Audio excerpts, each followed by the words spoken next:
All right, you're going to love this. Are you or someone you know technically challenged, like, maybe your parents, your grandparents, they're avoiding the computer, they're all confused by the internet, and forget about, telling your mom to text you or, your dad to Twitter. It's not going to happen. They just want nothing to do with it. In her book, Is This Thing On?, Abby Stokes has helped hundreds of thousands of people demystify the computer and master the computer and the net. That's what it's really all about. I mean, this great generation, the greatest generation in many cases, we understand, they don't want to go near the computer, yet they would be so much full of joy if they could connect with it. Abby, tell us what's going on. It's a perfect thing for them to be using, because if they feel disconnected from their family, there's no better way to stay connected, or to look up history, or look up health issues, or shop online if you don't feel like going outside. It's all at their fingertips, but I understand why they're concerned, because the technology, just by the names of certain words, things burn, they freeze. If we got rid of some of the jargon, it would probably seem a little bit friendlier. Now, are they like this just because hey, you're not changing me, this is how I've always done it, where's the encyclopedia?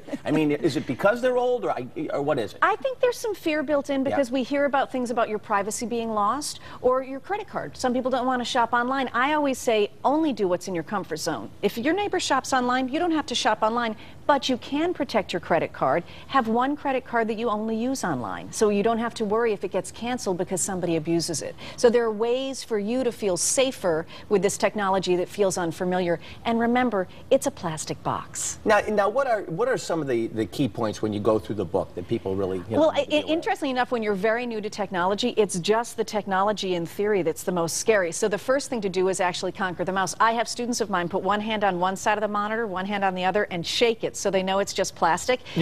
Actually take the mouse and swing it around in the air so they know they're not going to hurt anything, because you hear all these, it's freezing, it's only plastic. Now, what is it that when you even mention the mouse, how do you first get these people? First, the average age of one of your I students? deal with people over the age of 50 who I refer to as digital immigrants, but a lot of my that means you weren't born with a keyboard or a mouse in your hand. But most of my students are 70, 80, and beyond. Oh, really? Yeah. And now, what's the first thing you do with them to get them to feel comfortable? Well, if you ever drove a stick shift, and you have to figure out how to do the stick shift, that's what the mouse is. Okay. So the hardest thing to conquer is the mouse, so we play solitaire.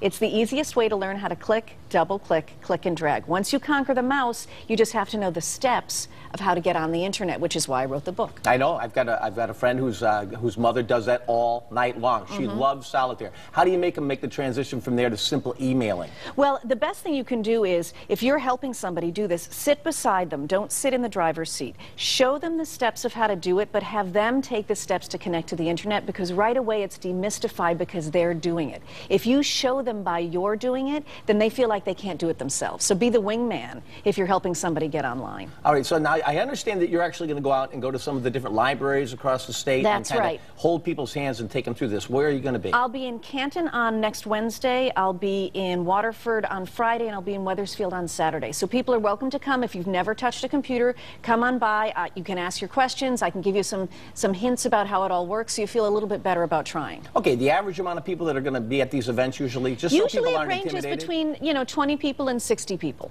20 people and 60 people. And it won't be intimidating, because the library is your best resource. Don't buy a computer. Go to the library and play with theirs, because they're free. So you don't have to make an investment in something you're not sure of. You're in exactly the right place to be. All right, so how do people get a hold of your book and take us through that? If you're online, you can buy it online. If not, no, they're not online. That's backwards. Yeah. You can go to your local bookstore, and if they don't have it in stock, they can order it for you. All right, now, when you first get a hold of the book, you go over there and you present it to your parents or your grandparents, and you say, this is nice, this is a book you can connect with, right? And say, just read the first chapter. I guarantee by the first chapter they're going to realize it's written assuming they know nothing about computers, and it's very friendly. It's like me sitting next to them. So once they get past the first chapter, slowly but surely, like peeling back an onion, you just do a few pages, take a rest, do a few more. Okay, real quick before I let you go, what would you say in 15 seconds, give me a real quick success story, somebody that came in? My mother. She still can't change the clock radio when the time changes, and she's already emailed me twice today. She's been online for 15 years, so if she can do it, anyone can. And how old is she? She's, I can't say it on television. No, you don't want to say how old it is. All right, she's 78. But what is she, and you said she loved seeing that I was back on the show. Thanks a lot. Oh, yeah, I'm happy to be here for your 78-year-old mom. No, I think it's really terrific, and you walk people through the whole thing so easily, they don't have to get freaked out, and just, It's just, I would have to say that if you can get them to, like you say, master the mouse. That's it. And from there? 350 million websites. There's something online they'll love. You gotta love it. All right, it's all about demystifying the computer. Is this thing on? Is this thing on? Pick up the book, or ask your son or your daughter to go online and get it for you. It's also a great gift. Is this thing on? All right, thank you, Abby, so much. Thanks for being here. Thank you. Welcome back. I'll have my session afterwards. And, got a problem with a couple of things here. Up next.